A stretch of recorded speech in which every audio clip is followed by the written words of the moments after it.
एका गावात जगन आणि संजय नावाचे दोन भाऊ राहत होते. जगन संजयपेक्षा मोठा होता आणि तो रोजच्या लहान लहान गोष्टींवर त्याच्या लहान भावाशी भांडायचा.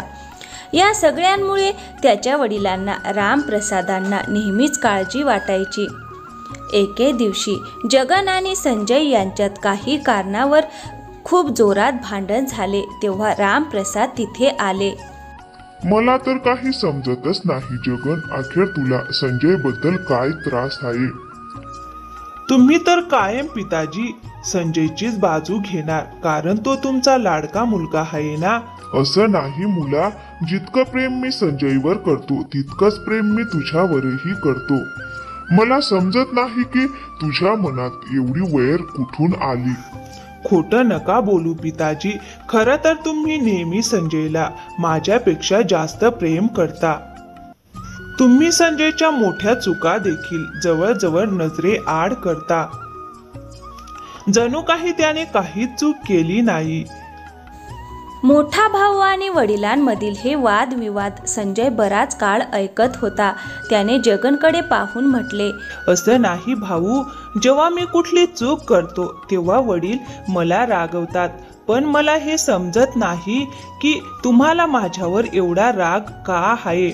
मी तुमचा लहान भाऊ आहे. माझा कोणताही लहान भाऊ नाही. मी माझ्या आईचा एकमेव मुलगा आहे. माझ्या आईच्या मृत्यूनंतर पिताजींनी तुझ्या आईशी लग्न केलं. तुला समजलं का? तू माझा भाऊ नाहीस. आपल्या गावाच्या जमिनीवर संजयने मला न विचारता ढाबा खोलण्याचा विचार केला. नाही, मला विचारलं होतं संजयने, म्हणून मीच सांगितले की तू ढाबा खोल. आता तर मी म्हातारा झालो आहे, त्यामुळे घराची जबाबदारी मला पेलवता येत नाही. तू तर काही काम धंदा करत नाहीस. मग जगन मोठ्याने म्हणाला, ती जमीन माझी आहे, ती मी कुणालाही देणार नाही. एवढं म्हणून जगन रागाने घराबाहेर निघून गेला आणि संजयने आपल्या पिताजीकडे पाहून म्हटले, पिताजी, भाऊ सोबत तुम्ही इतक्या कठोर स्वरात बोलायला नको होते. पिताजी, तुम्ही त्यांना असं का म्हणालात की घर खर्च फक्त मीच उचलतो? त्यांना किती वाईट वाटले असेल. ते कुठे गेले असतील? मोठ्या भावाबद्दल ही वागणूक पाहून रामप्रसादांना खूप आनंद झाला. त्याच गावात हिरालाल नावाचा एक कपटी माणूस होता. तो अंतर्मनात रामप्रसादांवर खूपच कट काढत राहायचा आणि अनेक वर्षे जगनचा कानभर त्याला दूषित विचार सांगत होता. काय झाले जगन? असं वाटतं पुन्हा तू लहान भावाशी भांडून आला आहेस. हो काका, आज तर हद्दच पार झाली आहे. आज तर माझ्या वडिलांनी म्हटलं की घराचा खर्च फक्त संजय उचलतो, जणू मी काहीच काम करत नाही. माझ्याकडे एक उपाय आहे. कसा उपाय हिरा काका? जगनने विचारले. माझा एक मित्र आहे वकील, तो माझ्या सांगण्यावरून तुझ्या नावावर वसियत करू शकतो आणि हे रामप्रसादांना कधीच कळणार सुद्धा नाही. जेव्हा रामप्रसाद हे जग सोडतील तेव्हा सगळी मालमत्ता तुझीच होईल. त्यानंतर तू संजयला घरातून धक्के मारून बाहेर काढून टाक. आणि हो, ही योजना केवळ फक्त माझ्यात, तुझ्यात आणि त्या वकिलात राहील. त्याच वेळेस तिथे हिरालालची मुलगी उर्मिला येऊन म्हणाली, पिताजी, आई तुम्हाला बोलवत आहे. हिरालाल तिचं ऐकत तेथून निघून गेला. उर्मिला आणि जगन एकमेकांवर प्रेम करायचे. मी तुम्हा दोघांच्या मध्ये झालेलं सगळं बोलणं ऐकलं आहे.